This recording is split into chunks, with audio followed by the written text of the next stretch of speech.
자, 2016년도 3월 5일날 시행했던 올해 첫 번째 필기시험 문제를 한번 좀 분석을 해볼까 합니다. 여러분이 제가 이제 결과적으로 하나는 문제만 드렸고 하나는 답을 표시한 걸 드렸는데, 지금 문제 말고 다음 문제 같은 경우는 해설도 있어요. 하나는 그 해설을 여러분이 참고해서 보셔도 되고, 오늘 해설을 못 가져오신 분들은 집에 가서 해설을 또 보셔도 되죠. 뭐 어차피 제가 해설을 설명을 드릴 거니까요. 네, 그래서 내가 아는 문제 같으면요, 쫙 거버리세요.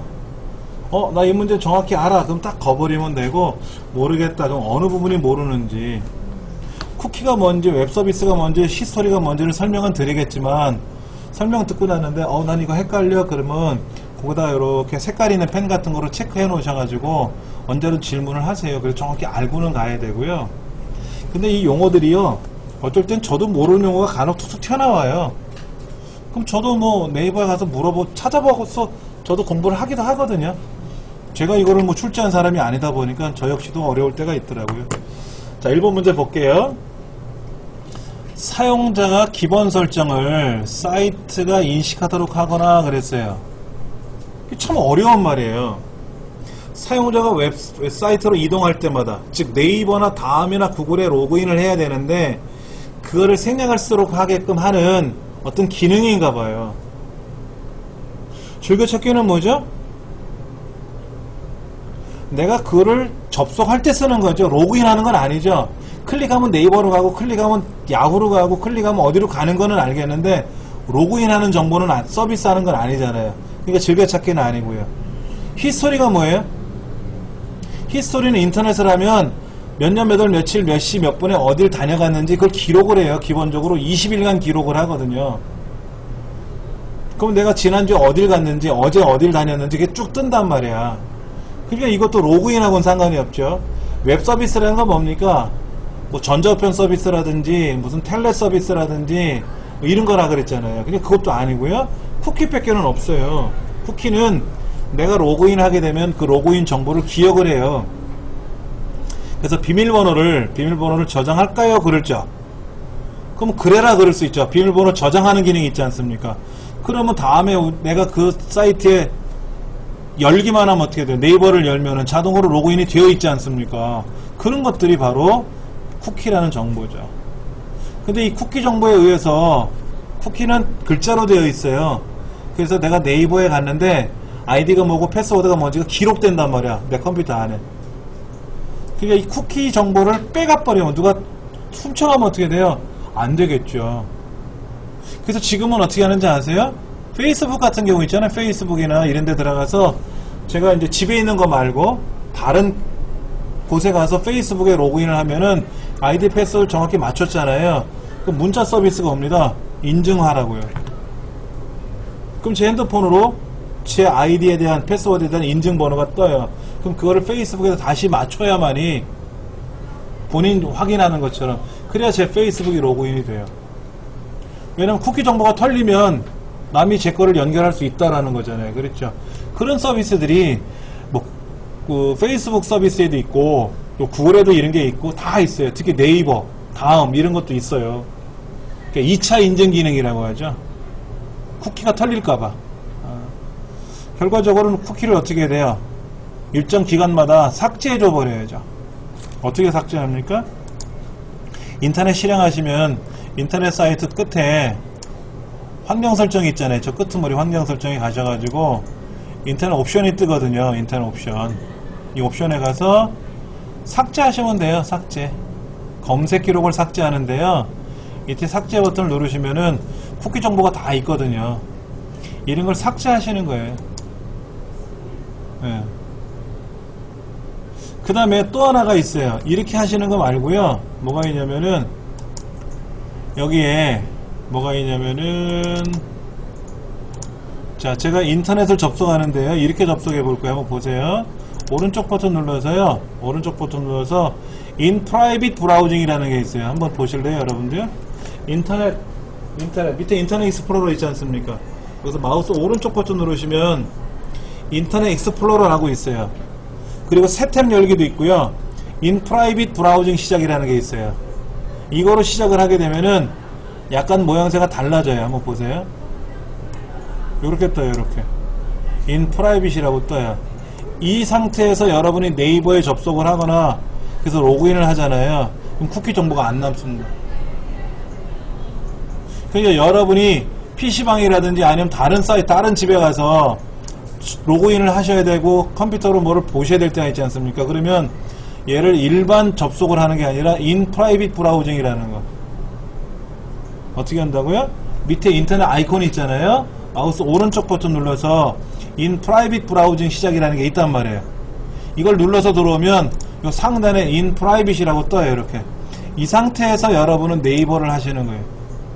그러면 쿠키 정보가 안 남습니다. 여기는. 그리고 로그인한 정보가 안 남기 때문에 껐다 켜도 전혀 이상이 없는 거죠. 예. 이렇게 하시면 좋아요. 예, 이렇게 하시면 좋아요. 저도 강의실에서 강사 자리에서 쓰게 되면 상관이 없는데 강사 자리가 아닌 다른 곳에서 하면 in private 브라우징을 해요. 저 역시도. 자, 그 다음 볼게요. 멀티미디어 기법 그랬어요. 멀티미디어 기법.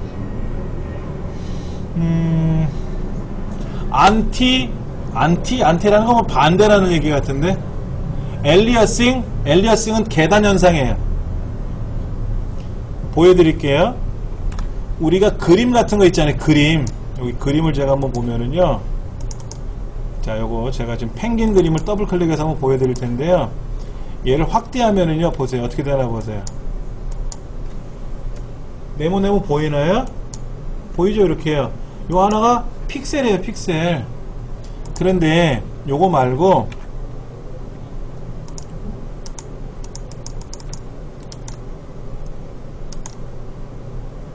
RC로 연결해 볼게요. 제가 RC로요.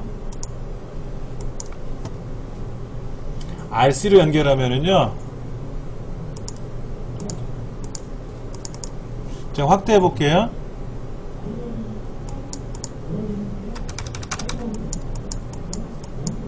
자, 지금 이게 목 있는데요. 목. 자, 확대하면 어떻게 되나 보세요. 자, 계단 현상이 나타났죠? 마우스를 누르고 있으면 나타나는데 마우스를 띄면 어떤가 보세요. 부드럽죠? 아까는 딱 계단 현상처럼 보였잖아요. 이렇게 보였잖아요. 이렇게. 이게 엘리어싱이에요. 계단 현상.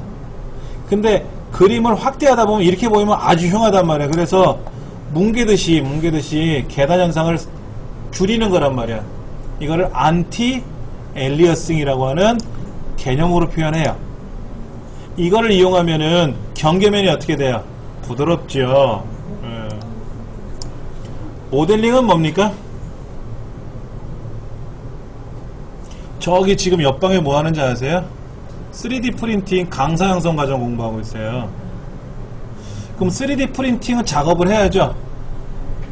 3D 프린팅이라는 건 뭐냐면 3차원으로 만드는 거예요.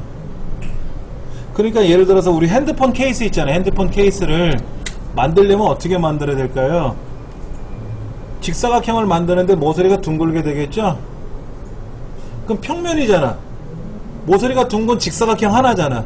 근데 높이도 있죠. 두께도 있죠.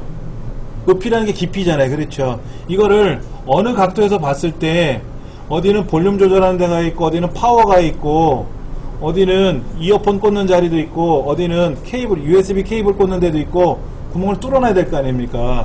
이렇게 모양을 만들어야죠.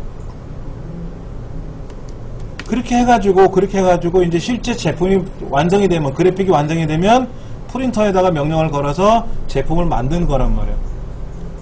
모델링이라고 하는 것은 그렇게 하는 걸 모델링이라 그래요. 네모를 그려서 모서리를 둥글게 깎을 거고 그 다음에 얘를 깊이를 줘가지고 어디는 구멍을 만들고 어디는 빼내고 그렇게 모양새를 만드는 거란 말이에요. 모양새. 디자인하는 거, 디자인. 이거를 모델링 한다 그래요. 거기에다가 질감을 넣고 하는 게 아니라 그러니까 3D 프린팅 강사 양성 과정에서 제일 먼저 하는 게 뭐냐면요. 모델링부터 배워요. 건축 설계 같은 거 하면 CAD라는 걸 한단 말이에요. CAD. 선을 긋고 원을 긋고 해서 얘를 뭐 높이를 쌓아 올리면 입체적으로 보이잖아. 이렇게 만드는 거, 디자인하는 거. 이거를 모델링이라 그래요. 뭐 디더링이라는 기법도 있고요, 머핑이라는 기법도 있습니다. 예, 이런 게 있어요. 하여튼 두 번째는 틀렸어요. 자, 윈도우 7에서 디스크에 저장된 파일의 위치를 재정렬하는 단편화 과정이에요. 단편화 제거. 단편화가 뭐라 그랬죠? 조각이 발생한 게 단편화죠. 그래서 처리 속도, 읽기 쓰기 속도를 향상시키는 기능이 조각 모음 실행이라 그랬죠. 디스크 검사는 뭐예요? 디스크가 이상이 있는지 없는지 하는 거고, 포맷은 내용은 다 지워지는 거고, 정리는 뭐예요? 불필요한 거 빼내는 거라 그랬죠. 답은 네 번째가 되는 거죠. 자, 정보의 기밀성. 굉장히 중요한 정보야. 이거는 잘 갖고 가야 돼. 서류야. 근데 어떤 놈이 소매치기 획 빼갔어. 그럼 그놈 못 잡으면 큰일 나지 않습니까? 서류가 사라질 거 아니에요.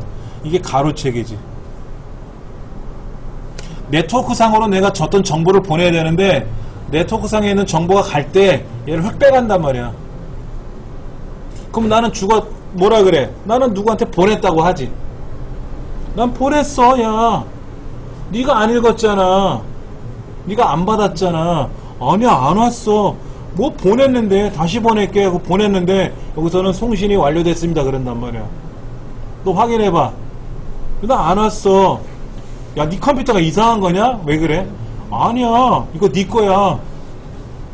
너 네이버냐? 너랑 나랑 같은 네이버 쓰잖아. 근데 왜 그래? 뺏긴 거죠. 중간에 어떤 놈이 훔쳐간 거란 말이야. 가로치기. 인터셉션이라고 하는 거죠. 농구공 막 드리블러 가는데 그거 확 빼가지는 거 있잖아. 그게 인터셉션이죠.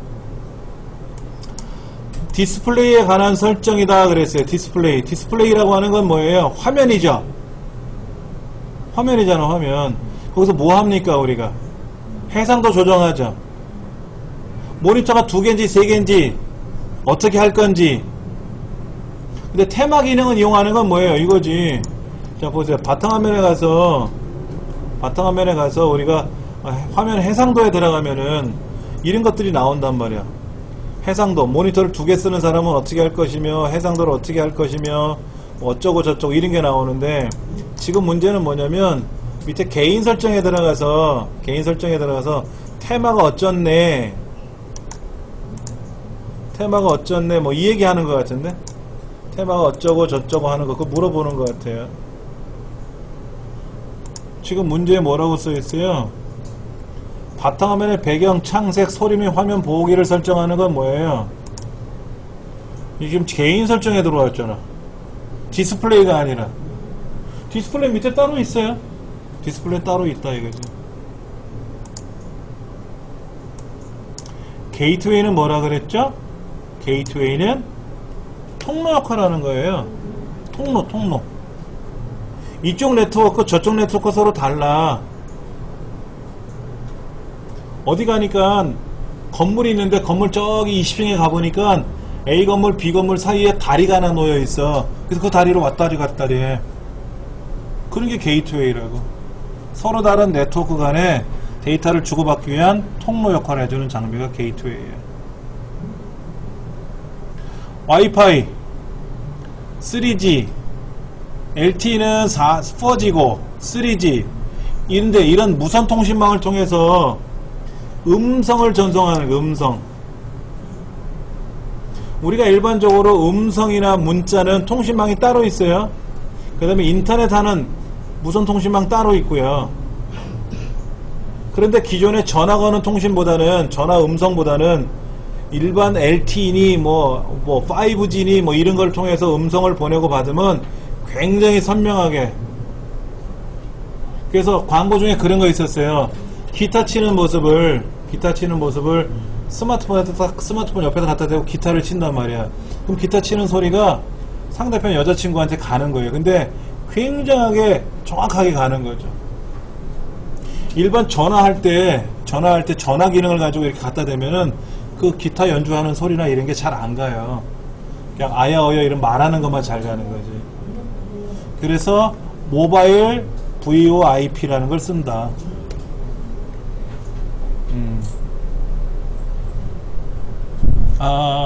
예. IPTV는 뭐예요? IPTV? 모바일이 아니라 네. 뭐 모바일 맞습니다만. IPTV는 뭔지 아세요? 케이블 TV하고 IPTV 다르죠? 케이블 TV는 뭡니까? 동축 케이블이라는 안테나선이 있어요. 안테나선. 이거를 저쪽 케이블 TV 회사에서 동축 케이블이라는 게 뭐냐면은 일반적인 우리 전화선은 두 가닥이 이렇게 들어가죠. 좌우로. 근데 동축 케이블은 검은 케이블 안에 얇은 철사망이 들어있고요. 그 안에 또 플라스틱 망이 들어있고 플라스틱이 있고 그 안에 구리심이 하나 들어있어요. 그러니까 구리심과 그 옆에 있는 또 선을 철사 같은 구조로 되어 있는 걸 가지고 선호를 보내주는 게 신호를. 그게 케이블 TV고요. IPTV는 인터넷 선로를 통해서 인터넷 신호를 통해서 이 영상이나 이걸 보내주는 겁니다. 근데 과거에는 인터넷 신호가 약했잖아요. 영화를 보내주기에는 약했단 말이야. 근데 이제 뭐 기가로 이런 통신망은 어때요? 되게 빠르지 않습니까? 그러니까 이제 IPTV를 통해서 영화를 보내주건 뭐 이렇게 가능하다라는 거죠. 이 피롬은 뭐죠? 이 피롬은 자외선을 이용하는 거고요. 피롬은 뭐죠? 마스크롬은 뭐죠? 마스크롬은 생산돼서 나오는 거죠. 피롬은 비어있는 상태로 들어오는 거죠. 그럼 1번처럼 한 번만 기록하는 거고, 에러가 나면 버려야 되고 수정할 수가 없고, 특수 프롬을 이용해서 한 번만 기록하는 거, 이게 바로 뭐예요? 이게 피롬이겠지. 피롬.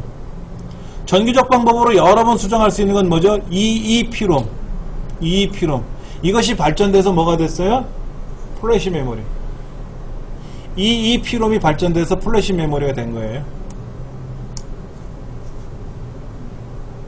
자, 멀티미디어 데이터 하면 이미지, 오디오, 비디오 이런 거 있죠. 근데 최대 256색은 뭐냐면요, GIF예요. GIF. PNG는 1600만 칼라 이상 들어가요. 1600만 칼라.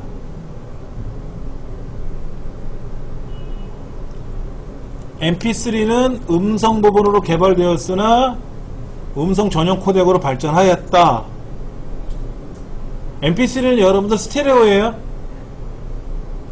좌우 그 이어폰에서 궁짝궁짝 하는 게 MP3죠. 극장에 가서 우리가 영화를 보면 어떻게 돼요? 서라운드 음이 했고 막 그렇게 회오리 바람도 나고 막 여러 개. 저 뒤에 있는 보조 스피커, 앞에 있는 메인 스피커 막 돌잖아요. 그렇죠? 이거는 돌비 오디오, 뭐 돌비 시스템이라고 하는데, 이때는 MP3로 만드는 게 아니라 AC3라는 거로 만들어요. 근데 그 AC3라고 하는 노래 안에는 스테레오도 들어가 있어요. 그래서 영화 있잖아요. 영화를 재생을 할 때는 오디오 부분을 MP3로 만들어 놓으면 안 되죠. 그러면 돌비 5.1 채널이나 이런 서라운드가 안 나온단 말이야. 영화를 제작할 때 과거에는 그냥 스테레오로만 나왔었어. 좌우 스피커에서 두 군데서만 궁짝궁짝 거렸다고. 근데 지금 가면 갈수록 MP3는 그냥 일반 노래 들을 때 쓰는 거고, 서라운드를 쓸 때는 어떻게 돼요? 이때는 AC3를 써야 되겠죠. DMIX라는 동영상 코덱도 있습니다. 답은 첫 번째가 틀렸네요. 트라이얼 버전은 뭐예요? 체험판이에요. 자, 뭐를 샀더니 끼워주네? 그걸 뭐라 그래요? 번들. 모니터를 사면 모니터용 소프트웨어 프로그램이 CD로 제공돼요. 모니터를 샀더니 게임 CD를 주거나 이러지는 않고, 마우스를 사면 마우스 프로그램을 준단 말이에요. 공유기를 사면 공유기 프로그램을 줘요. 그런 프로그램을 우리는 뭐라고 한다? 트라이얼 버전은 아니에요. 베타 버전은 뭐죠? 베타 테스트를 하기 위해서 제공해 주는 거고요. 데모는 뭐예요? 그냥 홍보용이죠. 패치는 뭔가 잘못됐을 때 구멍 난 거 이렇게 딱 대고 꼬매서 그걸 패치한다 그러지. 덧붙이는 거. 우리 파스 붙이는 거, 이걸 패치라 그래. 패치. 자, 분산 처리라는 건 뭐죠? 저쪽에 선생님 따로 계시고 학생들이 잘하고 막 같이 협업을 합니다. 학생들이 뭘 만들어요. 그래 놓고 선생님한테 보내면 선생님이 그걸 통해서 한꺼번에 완성된 작품을 만들 수 있단 말이야. 그게 분산 처리야. 그러니까 클라이언트와 서버 방식을 쓰는 거예요. 중앙 집중은 뭡니까? 중앙에 있는 컴퓨터가 메인 컴퓨터고요. 그러면 중앙 컴퓨터, 중앙 집중 방식에서 말하는 거는 호스트라 그래. 호스트. 중앙 컴퓨터. 제 홈페이지 이름이 호스트잖아요. 야, 지금은 호스트라는 말을 안 쓰는데 옛날 이렇게 생각이 나서 제가 사업자 등록을 낼 때 호스트라고 사업자 등록을 냈거든요. 15년 전에. 지금 호스트라는 말을 쓰면 그렇지. 그래서 사업자 없앴어요. 바꿀라 그래. 디지털 서당으로. 그게 낫지 아무래도. 알아듣기 쉽게. 중앙 집중 방식에서 중앙 컴퓨터 말고 사용자 컴퓨터는, 사용자는 컴퓨터가 아니에요. 단말기라 그래. 키보드 모니터만 있는 게 단말기야.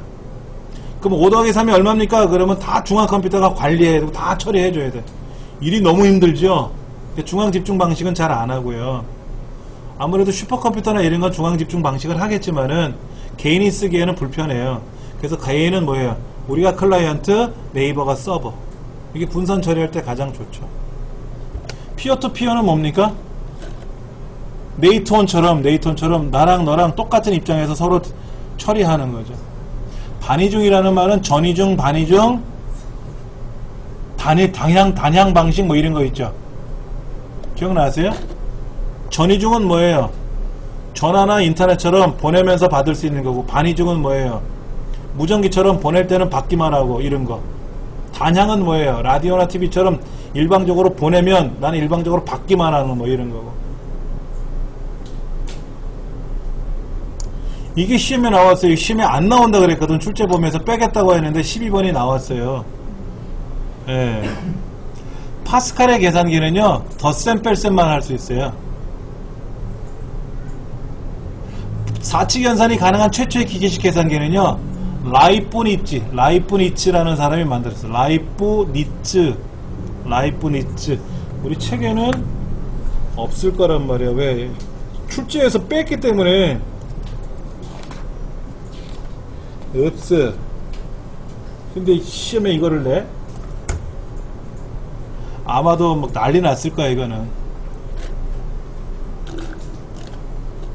1930년대 말에 천공카드 시스템이라는 걸 만들었어요. 홀러리스라는 사람이 이걸 만들었는데요.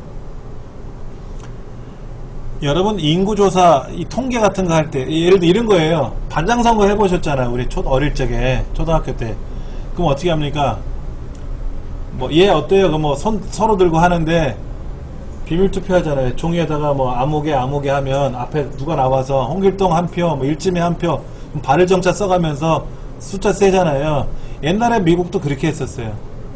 남자가 몇 명, 그럼 남자 1명, 2명 세고 이렇게. 10대가 몇 명, 20대가 몇 명, 21살은 몇 명, 22살은 몇 명, 다 그렇게 셌는데, 너무 힘드니까 홀로리스가 큰 종이에다가 구멍을 뚫기 시작했어요. 남자는 왼쪽, 여자는 오른쪽. 11은 여기, 12는 여기, 13은 여기. 그래서 그거를 종이를 집어넣으니까 밑에 센서에 의해서 아, 남자구나, 여자구나, 11살이구나, 12살이구나, 이 사람은 하와이에서 태어났구나, 이 사람은 중졸이구나, 대졸이구나, 이렇게 통계를 내더라 이거죠. 그렇게 통계를 내는 기간이 예전에는 한 7, 8년 걸렸는데 3, 4년으로 줄었어요. 그래서 획기적으로 미국의 통계 업무에 아주 신이죠, 신. 통계 신으로 등극을 한 거예요. 그래서 천공가스 시스템이 그 이외에도 거기다 ABCD 글자를 쓰면 이게 A인지 B인지를 인식할 수 있게끔 우리 컴퓨터 역사상에서 굉장히 많이 도움이 됐었죠. 그 다음에 프로그램 내장 방식을 채택한 세계 최초의 컴퓨터가 에드삭이고요. 에드삭. 유니백 원은 최초의 상업용 컴퓨터. 상업용이라는 건 제작해서 판매하는 거예요. 그전에는 상업용이 아니라 국가에서 만드는 거예요. 국가에서 요청을 해서 국가를 상대로 만들어서 보내는 거죠. 그러니까 이제 주로 미사일, 탄도계산, 원자, 핵 반응 분열 뭐 이런 거를 국책 사업으로 하려고 기계를 만들었다가 51년도에 드디어 이제 컴퓨터를 팔아먹기 시작을 했죠. 플래시 메모리. 플래시 메모리는 어떤 건지 아시죠? 우리 디카 메모리라든지 이런데. 중앙 처리 장치와 주기억 장치에 위치하는 건 뭐죠? 캐시 메모리죠. 보조기억 장치 일부를 주기억 장치처럼 사용하는 메모리 관리는 뭐예요? 가상 메모리고요. 주기억 장치에 저장된 정보에 접근할 때 다 주소를 가지고 접근하는데 얘는 내용을 갖고 접근해. 이건 뭐라 그래요? 연관 메모리, 연상 메모리라고 부르죠. 4번 전기적인 방법으로 수정이 가능한 거. 이 필요음을 개선했다. 이게 바로 플래시 메모리죠. 네. 자, 윈도우 7에서 제공해주는 보조 프로그램들이 있어요. 메모장, 게임 이런 게 있어요. 이런 것들은요, 프로그램 제거에 가서 제거하는 게 아니고요. 안 나와요. 윈도우가 기본으로 제공해주는 거는 프로그램 제거에 있는 게 아니라 뭐다? 윈도우에 있는 기능을 사용할 건가 말 건가를 써주는 거예요. 시작 버튼을 눌러서 제어판에 가면은 프로그램 관리라는 기능이 있어요. 프로그램 관리 기능이 있는데 여기에서 프로그램의 기능에 가보시면은 얘는 내가 설치한 거야. 공짜던 돈을 주고 샀던 설치한 거고 윈도우 기능이 있단 말이에요. 여기 기능에 가서 기능 여기에서 나는 게임 시작 버튼 누르면 보조 프로그램 그룹 안에 뭐 카드놀이 게임도 있고 무슨 게임도 있고 다 있어요. 안 쓸 거란 말이야. 안 쓸 거. 예. 안 쓸 것 같으면 어떻게 하면 돼? 그거를 지우면 편하겠죠. 불필요한 거 좀 제거하고 계속 기다려 달라는데 잠시가 아닌데. 그러면 거기에 있는 것 중에서 게임 기능을 빼버리면 게임이 사라져요. 다음에 필요하면 게임을 선택해주면 게임이 다시 올라오고요. 그렇게 해주는 게 바로 여기 떴네. 여기 보면 게임이 있단 말이에요. 게임을 빼고 게임 종류가 굉장히 많은데 이걸 다 빼고 확인 누르면 어떻게 돼요? 이 컴퓨터에서는 이 게임이 없다 이거지. 이 게임 누가 잘 하나? 원래 이 게임을 만드는 이유는요, 마우스 클릭하는 연습을 하게끔 하는 거를 가리키기 위해서, 그리고 네트워크 통신을 가리키기 위해서 만든 게임들이었어요 처음에.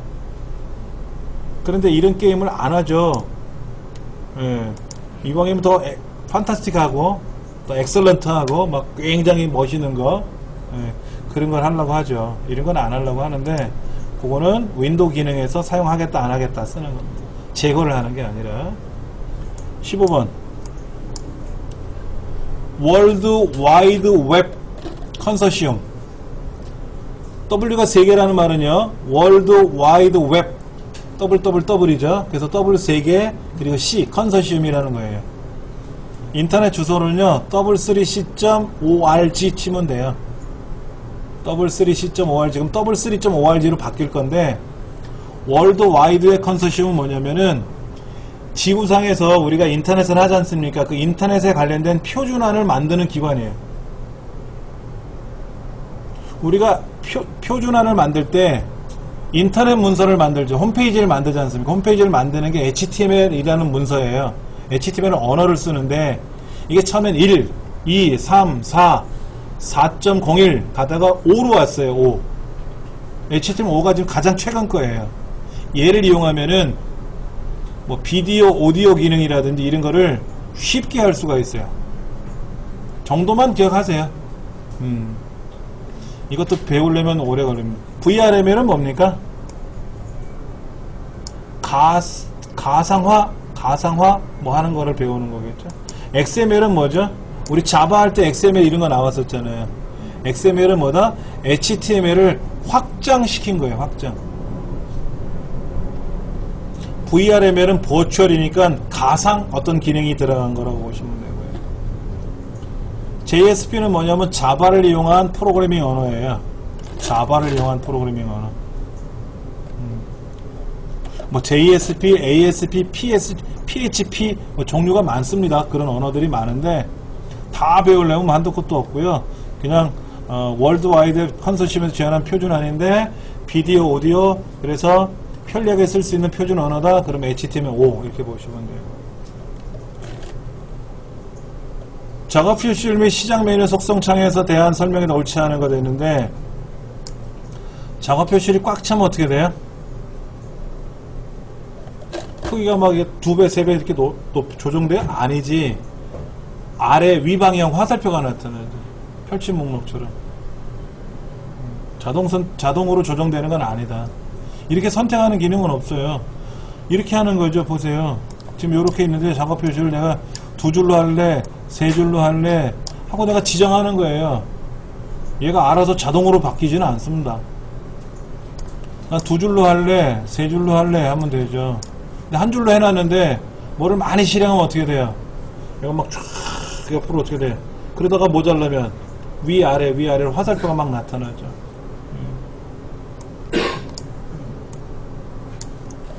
윈도우 7에서 유의한 프로그램이나 불법 사용자가 컴퓨터 설정을 임의로 변경하는 경우에 알려주는 제어, 이번에 도와주는 기능이 있는데 사용자 계정 컨트롤이라 그래요.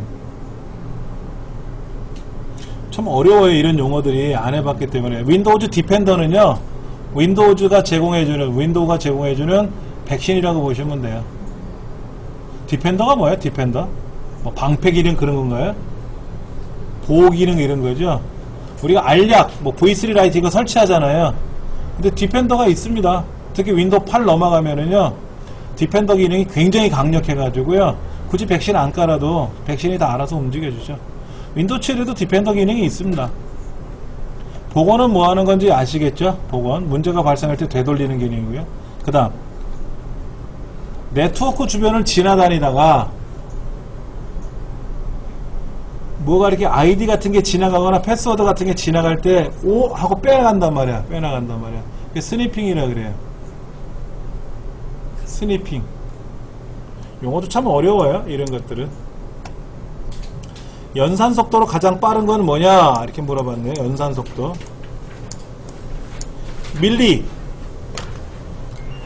밀리세컨드.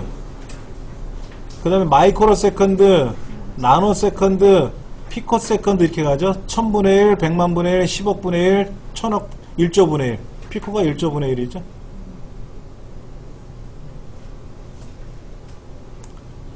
프린터 인쇄 시에 발생할 수 있는 문제 해결 방법이라고 나왔어요. 스풀 에러가 발생했어요. 이게 뭐예요? 인쇄가 안 되네? 인쇄명을 걸었더니 안 돼. 그럼 제일 먼저 보는 게, 프린터가 꺼져 있나? 켜져 있나? 케이블은 빠져 있나? 꽂혀 있나? 이거 확인해야 되겠죠? 프린터에 스풀 에러가 발생했다는 말은 뭐예요? 원래 스풀은 프린터로 직접 데이터를 전송하는 게 아니라 하드디스크, 즉 보조기억 장치로 전송해서 인쇄할 내용을 미리 전달해 놓는 거죠. 그래서 이 보조기억 장치에 있는 그 인쇄 영역이 이제 프린터로 천천히 가게끔 하는 그런 거지 않습니까? 예. 근데 프린터 스플러 서비스를 중지하고, 스플러 서비스 중지하면 안 되죠. 스플러 서비스 중지하면 스플 서비스가 멈추는 거잖아요. 그럼 어떻게 하면 좋을까? 스플 에러가 발생하면 가장 좋은 건 껐다 키는 건데, 왜냐면 스플 에러가 발생했다는 거는 프린터가 문제가 아니라 뭐가 문제예요? 안에 있는 내부적으로 하드디스크 연결하는 데가 문제. 아니면 그렇지, 스플 에러가 발생하는 거는 프린터로 전송하는 과정에서 오류가 날 수도 있다면 프린터를 껐다 키는 것도 좋아요. 스플러 서비스를 중지한다는 말은 좀 어색한 겁니다. 글자가 이상하게 찍히면 뭐예요? 컴퓨터를 다시 한번 껐다 켜보는 게 가장 좋아요. 문제가 발생하면 가장 좋은 게 그겁니다. 컴퓨터를 껐다 다시 켜는 게 가장 좋은 건데요, 시간이 오래 걸리죠. 인쇄물의 상태가 안 좋아요. 여러분 프린터로 인쇄할 때 인쇄물이 뭐 글자가 잘 안 나오거나 그럴 때 있습니까? 거의 없을 거예요. 왜냐면은 우리 카트리지 있잖아요. 카트리지를 꽂으면 되잖아요. 근데 카트리지를 꽂으면 그 안에 에어가 들어가지 않습니다. 압력으로 자동 조절이 되는 거예요. 근데 무한 프린터라고 있어요. 무한 잉크. 무한 잉크를 사용하면요, 에어 구멍을 열어놓고 써요. 그러다 보니까 잉크가 들어갈 때, 주입이 될 때 에어도 들어가요. 에어도. 그 에어를 조절을 못하면, 에어가 잘못 들어가 버리면 잉크가 나가야 할 자리에 공기가 지나가니까 잉크가 안 되는 거라. 그리고 그러다 보니까 안에 헤더 잉크를 뿌리는 노즐이 있는데 그 노즐이 이게 닦아줘야 되는 문제가 발생할 수 있어요. 가장 좋은 거는 에어가 안 들어가게끔 되어 있는 잉크 그거를 사야 돼요. 무한 잉크도. 근데 저 같은 경우도 사실은 오래전에 구매해 놓은 거라서 에어 구멍이 따로 있어요. 그래서 굉장히 불편합니다. 안 쓸 때는 에어를 닫아놔야 되고 쓸 때는 다시 열어야 되는데 귀찮으니까 저 같은 경우는 인쇄할 때 하기 전에 노즐 테스트를 먼저 한번 하고 노즐을 청소하고 그리고 인쇄를 하는 경우가 있어요. 근데 노즐을 한번 청소하게 되면 잉크를 많이 쓰게 됩니다. 굳이 안 써도 되는 잉크를 뿌려줘야 되잖아. 물을 뿌릴 수 없으니까 갖고 있는 잉크를 살짝 뿌려놓고 고무 백킹 같은 거로 막 닦는 거예요, 노즐을. 그러니까 잉크가 소모가 많이 되죠. 잉크 소모가 많이 돼요. 그래서 폐잉크들이 많이 나올 수 있습니다. 가장 심한 게 이제 앱손 프린터가 그래요. 앱손 프린터가 그게 좀 심한 편인데, 특히 사진 인쇄하는 사람들은 앱손을 많이 쓸 수밖에 없고요. 일반적인 서류를 인쇄할 때는 앱손 프린터보다는 뭐 삼성이나 HP를 많이 쓰기도 하는데, 그러다 보니까 이제 앱손이 그런 욕을 많이 먹게 되죠. 그래서 무한 잉크를 아예 장착해서 팔아요. 자기들 스스로가. 거기에는 공기구멍이 없어요. 그러니까는 노즐을 청소하거나 헤드를 청소하거나 이런 경우가 없어서 굉장히 좋습니다. 저도 개인적으로 다음에 또 프린터를 살 거라면 이렇게 잉크, 무한 잉크가 장착되어 있는 거를 사가지고, 잉크는 제가 부으면 되니까 모자라면. 그러면 HP는 잉크를 못 팔아먹네. 자, 엑셀 1번 볼게요. 자, 여기 20문제를 풀어봤는데 몇 개 정도 나왔어요, 여러분들? 12개 이상은 나와야죠. 그렇죠. 12개가 평균이니까 12개, 24개가 나오면 좋은데, 가장 좋은 건 한 15개 정도, 14개 정도 맞으면 아주 여유롭죠. 근데 미리 제가 여유를 좀 드렸기 때문에 많이 맞췄을 거라고 생각을 합니다. 난 5개 밖에 못 맞춰있으면 안 돼요. 많이 점수를 받았을 거라 생각을 합니다. 요것이 이제 우리가 11 대문제를 풀 거예요. 11 두어 문제를 풀 텐데, 그 풀고 나서 마지막 날에는 제가 문제를 새로 드릴 겁니다. 그럼 여러분이 그 문제를 가지고 풀어보실 거예요. 그때는 뭐 책을 참조할 수 없으니까 해야죠. 시험으로 낼 겁니다. 내래요. 노동부에서 시험을 보래요. 쉽게 내드릴 테니까 걱정하지 마세요. 자, 유효성 검사. 유효성 검사라는 건 뭐예요?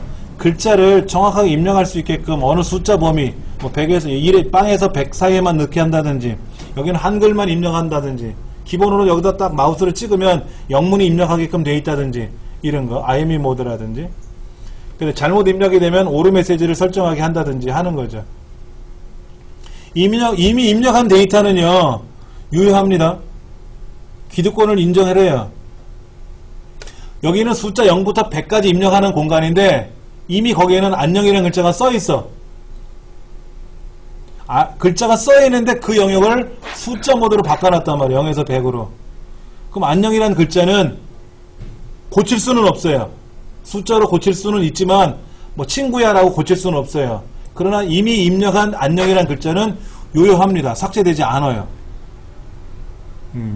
2번이 틀린 거예요. 보여드리면 이거죠.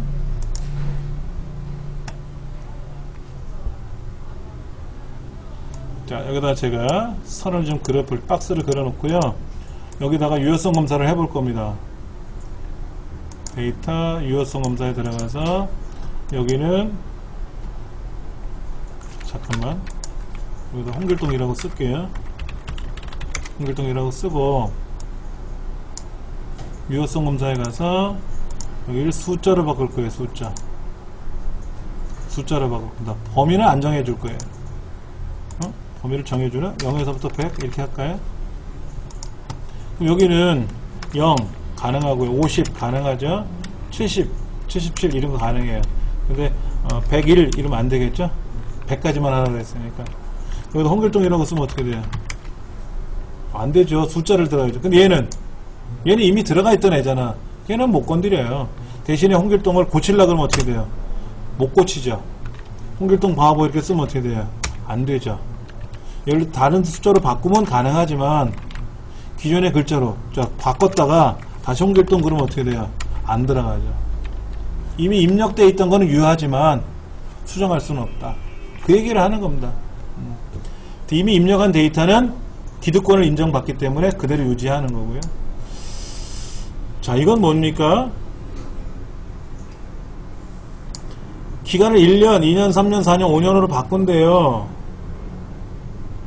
그거 필터 아니죠? 목표값 찾기는 뭡니까? 내가 매달 50만원씩은 못하겠다라는 거죠? 그러니까 30만원으로 바꾸고 싶다. 그럼 기간을 바꿔라 뭐 이런 거잖아요. 그게 목표값 찾기인데 통합은 또 아니죠? 이건 뭡니까? 1년, 2년, 3년, 4년, 5년으로 바뀌면 금액이 어떻게 되냐 이거죠. 그게 데이터표입니다. 근데 지금까지 데이터표는 국어, 영어 두 가지 해놨었잖아요.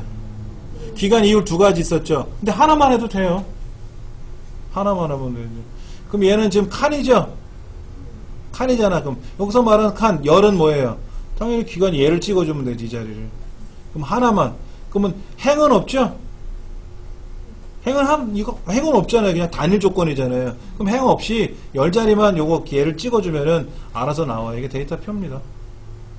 우리가 실기시험에는 행과 열 두 가지를 물어봤는데 필기시험에 행 하나만 물어보는 거예요.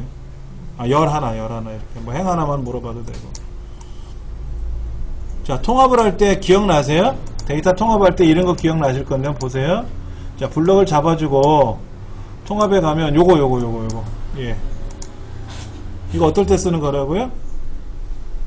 같은 시트에서는 못한다 그랬어요. 여기 서울 지역, 부산 지역 뭐 이런 거 있었잖아요. 뭐 김포공항, 인천공항 이런 거 있었잖아요. 이때 원본 데이터 연결이라는 거는 원본이 바뀌면 결과도 바뀌라는 뜻인데 이거는 같은 시트상에서는 안 돼요. 같은 시트상에서는 안 돼요.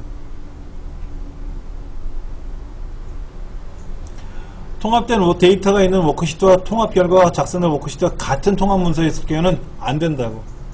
안 된다고. 다른 통합 문서에 있는 걸 입력할 때 쓰는 거예요. 다른 거. 다른 시트에 있는 걸 가져오거나 이런 거. 이건 뭡니까? 3만원 이하 이거나 그랬네. 이거나 그랬죠. 이거는 조건이 위아래로 나눠줘야죠. 1번은 뭐죠? 전기세가 3만원 이하이고 가스비가 2만원 이하이고 3번은 4번은 이런 조건은 없어요. 조건의 항목은 옆으로 나열되는 거지 위아래로 나열되는 건 아니에요. 조건은 좌우로 나열되는 거지만 조건의 항목들은 어떻게 돼? 좌우로 나열돼요. 좌우로. 근데 얘는 위아래로 나열됐잖아요. 3, 4번은. 3, 4번 같은 조건은 없고요. 1번과 2번인데 같은 줄에 나열됐으면 이고 다른 줄에 나열됐으면 이거나 이거죠. 뭐 원초적인 문제라고 보셔도 되죠. 25번에 다음과 같이 입력을 했을 때 채우기 핸들을 아래로 드래그 했을 때 뭔 얘기야? 우리 문제 얘를 어디로 간다고요?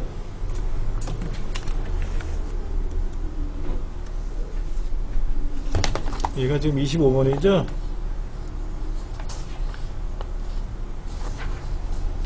A 다섯 번째 셀로 간다고 여기? 자동차기 쭉 하는 거죠? 자동차기 쭉 하면 월수 그 다음에 뭐예요? 화목 월수 화목 수금 근데 뭐라고 문제가?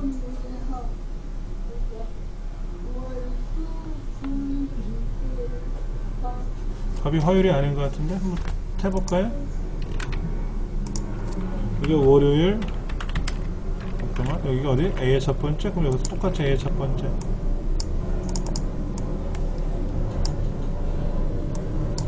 여기 월요일 화요일 이렇게 했죠. 그렇죠? 얘를 이렇게 가면 틀렸구나. 이건 답답한. 이렇게 해놓고 월수 금 월수 화목이 아니네요. 월수 두 개 차이가 1, 3 이렇게 나가는 거잖아. 그러니까 이 월수 금 일요일 일월화 화수목 목금토 화요일이 답이네. 헷갈리네요. 그렇죠? 그러니까 1, 3 아니면 2, 4 이런 건데 그냥 요일이 7개다 보니까 지그재그로 돌잖아요. 그렇죠? 예. 1, 3, 5, 7, 2, 4, 6. 그 다음에는 이렇게 다시 이렇게 거꾸로 돌아가는 처럼. 그러니까 여기는 화요일이 들어오겠다. 이거는 해보지 않은 이상은 원리를 모르면 헷갈릴 수 있겠네. 자, 데이터를 입력하는 방법은 뭐가 있다고요? A1 셀의 값을 입력하고 엔터를 ESC를 누르면 어떻게 돼요? ESC를 누르면 땡이야. 취소야, 취소. A1 셀의 값을 입력하고 오른쪽 방향키를 누르면 어떻게 돼요? A1 셀은 데이터가 입력이 되고 오른쪽이니까 B1으로 가겠지 뭐. A1 셀에 입력하고 엔터를 치면 어떻게 돼요? A2로 내려가죠. 그렇죠. C5에다 입력하고 홈을 치면 어떻게 돼요? C5니까는 A5로 가겠지 뭐. C5가 여기잖아요. C5 여기잖아요. 여기. 여기다 놓고 뭐라고 쓰고 나서 홈키 누르면 A, 앞으로 A라는 거 들어가는 거지. 근데 C1으로 간다 그랬으니까 첫 번째로 가는 거니까 앞으로 간다니까 C1 아니지. C1은 위로 올라가는 거잖아.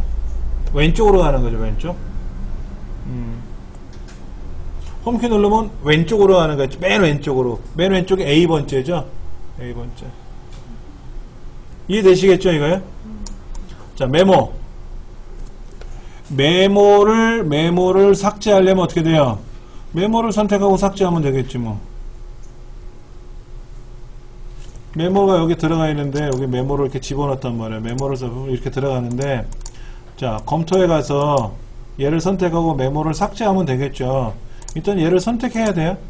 메모를 삭제하려면 메모가 들어있는 셀을 선택하고 검토 탭에 가서 메모 그룹에 있는 메모 삭제를 하면 되죠. 검토 탭에 있는 메모 그룹에 가서 삭제를 하면 돼요.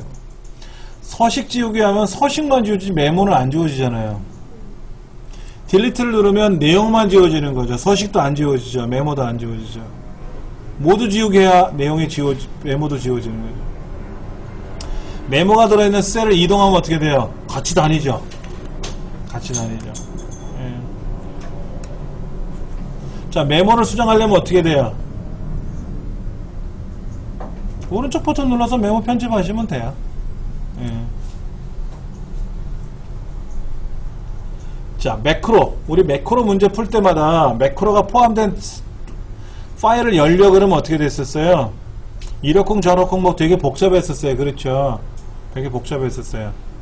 이때 한번 볼까요? 매크로 여기 개발 도구에 가면 매크로 보안이 4가지가 있어요.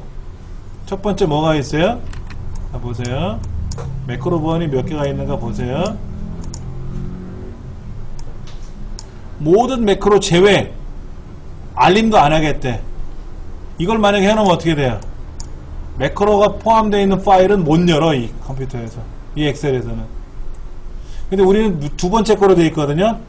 그래서 매크로 정답 파일을 열면 어떻게 돼요? 매크로가 포함되어 있는 문제지를 열면 어떻게 돼요?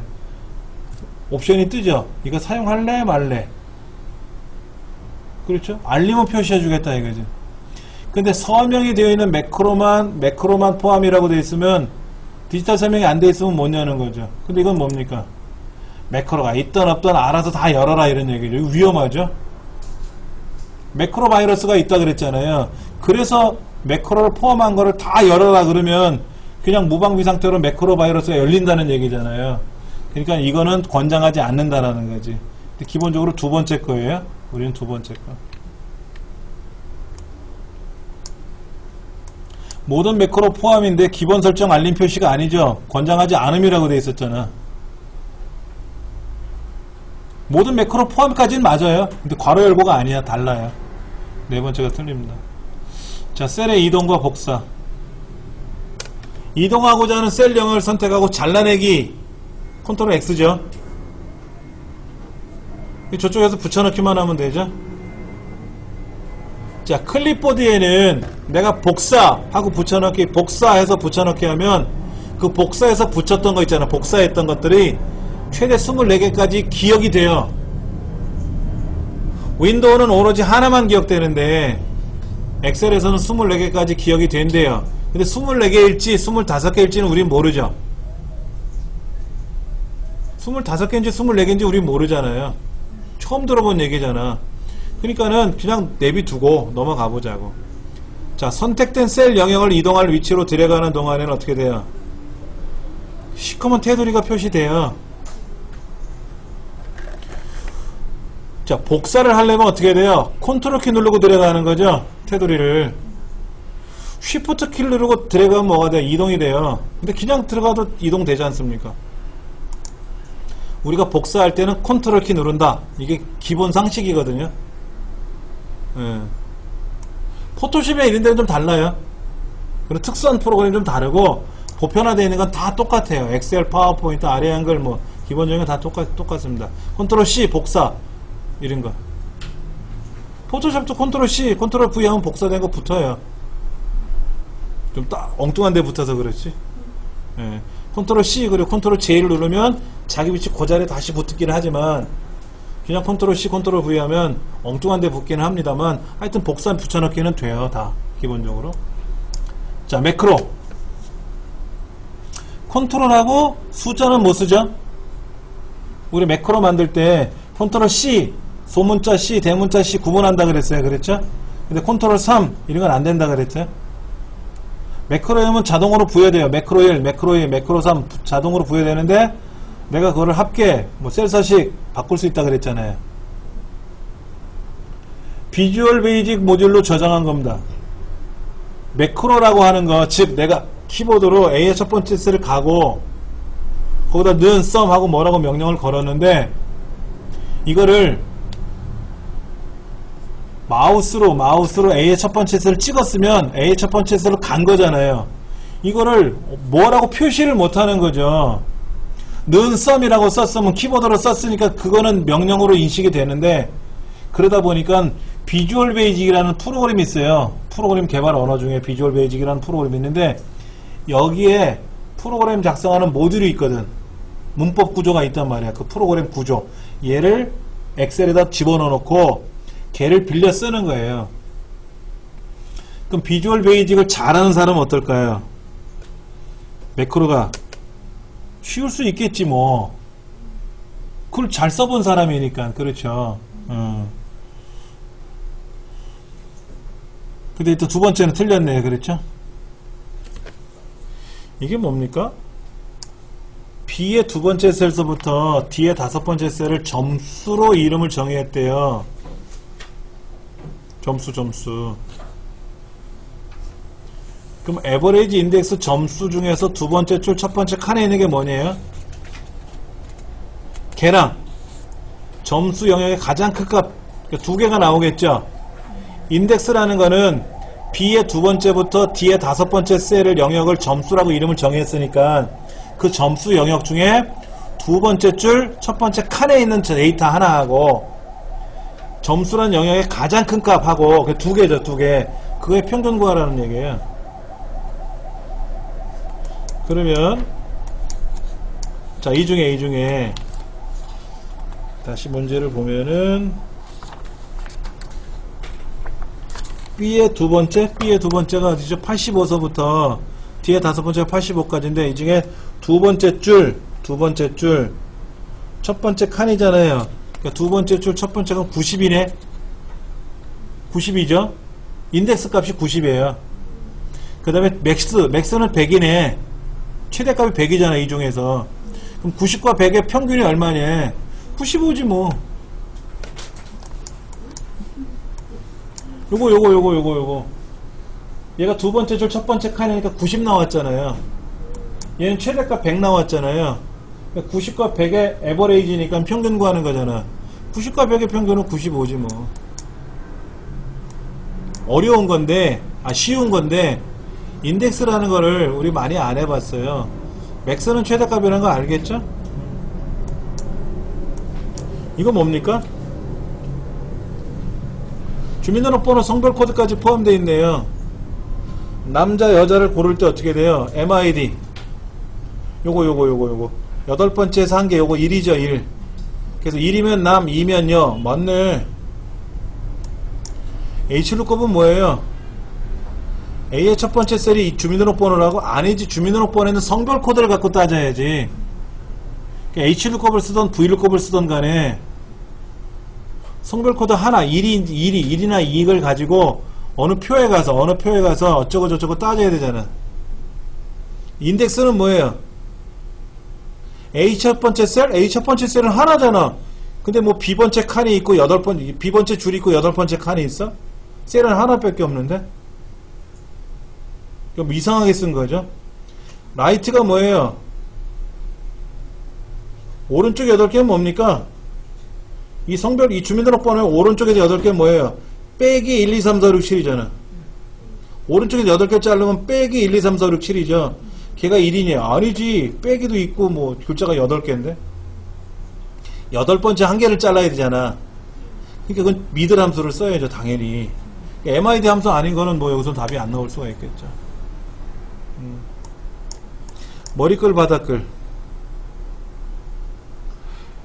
페이지 레이아웃 보기 상태에서 어쩌고 저쩌고 뭐 머리글 바닥글에 그림을 삽입하고 그림 서식을 지정할 수 있고 페이지 나누기 미리 보기 상태에서는 정의된 머리글이나 바닥글을 선택하기 쉽게 이건데 지금 엑셀 화면에서 보기 가시면 페이지 나누기 미리 보기 이거잖아요. 이거 여기서 하는 게 아니라 페이지 레이아웃 보기에 가서 머리글 바닥글을 쓰는 거죠. 우리가 여기서 말하는 페이지 나누기 미리 보기가 아니고 뭐고? 페이지 레이아웃 보기에서 하는 거죠. 페이지 레이아웃 보기에서 머리글 바닥글을 쉽게 추가할 수 있는 거지. 페이지 나누기는 여기까지가 1페이지고 여기는 2페이지고 페이지 나눠서 보는 거잖아요. 잘못 설명해 놓은 거죠. 4번이 틀렸다. 자, 이건 뭡니까? 짝수줄에만 어쩌고 저쩌고 써 있어요. 짝수줄에만, 짝수행에만. 그러면 내가 있는 위치가 2, 4, 6, 8, 10 짝수줄이냐를 확인해야죠. 그럼 짝수인지 홀수인지 판별하려면 뭐가 필요해요? MOD가 필요하지.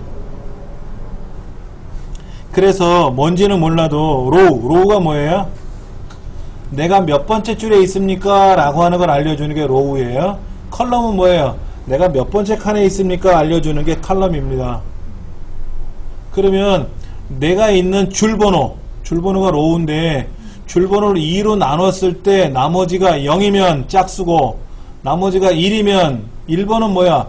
홀수 번째 줄을 찾는 기능이고 두 번째는 짝수 번째 줄에 있는 걸 찾는 거고 3번은 뭐예요? 홀수 번째 칸에 있는 걸 찾는 거고 네 번째는 짝수 번째 칸에 있는 걸 찾는 거고 즉 3번은 A, C 이렇게 나가는 거고 네 번째는 뭐야? B, D 하고 짝수 번째 나가는 거고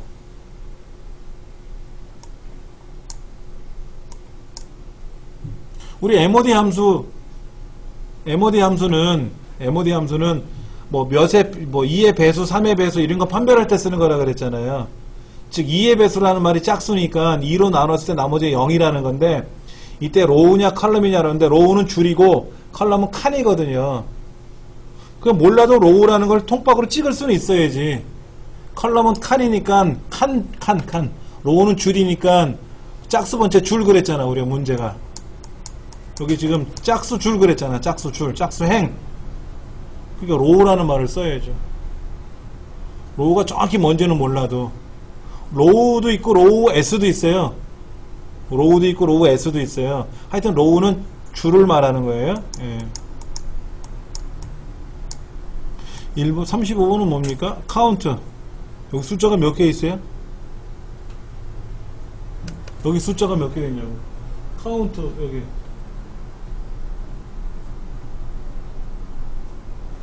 이 하나밖에 없지?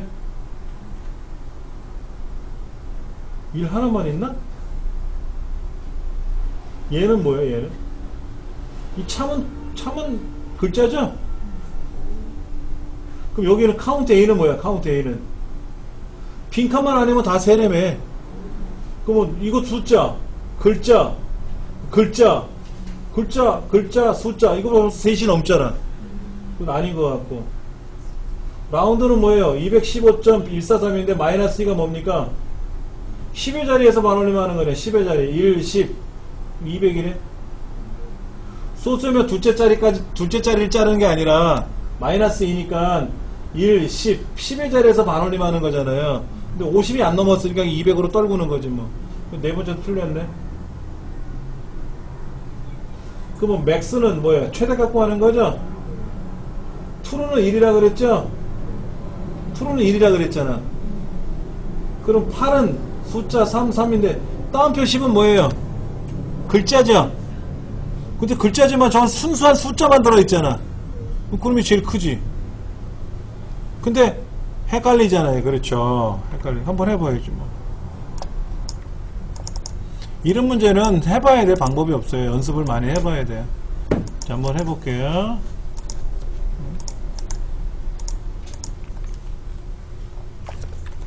는 카운트 가로 열고 1 참은 글자예요. 이건 순선 글자입니다. 그 다음에 true 그 다음에 따옴표 1 이렇게 했죠. 그럼 우리가 알 수 있는 거는 얘는 글자니까는 땡인데 이건 순수한 숫자처럼 보이죠. 얘는 참과 거짓 중에 1이죠. 그럼 답이 무엇으로 나올까? 3 맞네. 한 개가 아니라 3개예요. 3개. 그러니까 참 이거는 글자니까 때려치고 숫자 1 이건 뭐예요? 글자지만 따옴표 안에 들어갔지만 숫자처럼 보이잖아요. 그럼 2번은 뭘까? 는 카운트 a인데 는 카운트 a 가로 열고 1 거짓은 일단 글자니까는 카운트 a니까 다 셀 거 아닙니까? 그 다음에 true는 참이잖아요. 그 다음에 1 다운편에 1 이렇게 돼 있나요? 4개겠지 뭐 4개. 뭐라도 다 들어있잖아. 빈칸만 안 내면 세는 거니까. 그 미로 짐작할 때 세 번째는 뭘까? 는 맥스 true 얘는 참이니까 1이고 10은 8이고 뭐가 있죠 저기? 3 그럼 10이 가장 커 보이는데 그렇죠? 액면가로 봤을 때 아 이런 문제 나오면 막 머리 썩습니다. 네, 안 해봤기 때문에 많이 해봤으면 쉬운데 안 해봤기 때문에 그런 거예요. 36번 컨트롤 N은 새 통합 문서고요.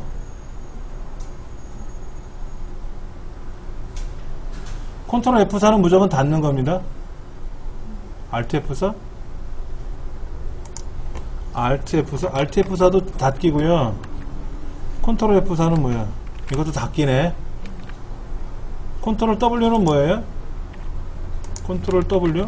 얘도 닫기네. Shift F11번은 뭐 하는 거예요? 쉬트를 하나 늘리는 거지. 쉬트를 하나 늘리지. 새 통합 문서를 만드는 거는 컨트롤 N이고, 닫기가 종류별로 있는 것 뿐이죠. Shift F11번은 요거 아니에요. 요거 끄트머리에 있는 얘.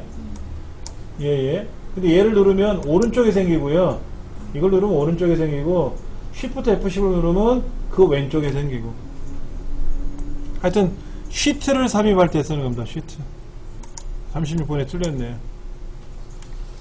창 그룹에 대한 기능이 있는데 한번 좀 볼까요? 창은 어디에 있나 보세요. 여기 있는데 여기 보기에 가면 창이 있단 말이에요. 새창 여기 새창 모두 정렬, 틀 고정, 나누기, 숨기기 뭐 이런 거 보이시죠? 그렇죠? 이거를 문제로 낸 것 같아. 새창은 뭐예요?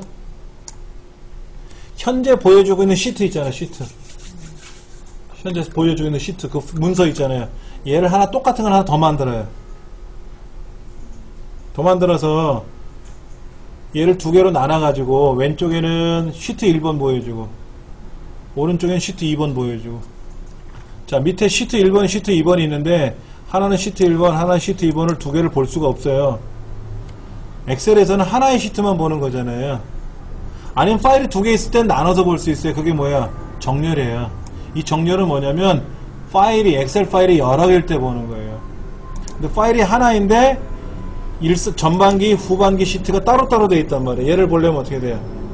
얘를 하나 복제해서 정렬을 시킬 수밖에 없다라는 거죠. 틀 고정은 뭡니까? 열을 고정하려면 열의 왼쪽 열을 선택한 후 틀 고정을 실행한다? 이게 뭡니까? 열 고정이 있어요 여기? 틀 고정에 가보면 열 고정이 있는데 천열 고정이라죠. 천열 고정.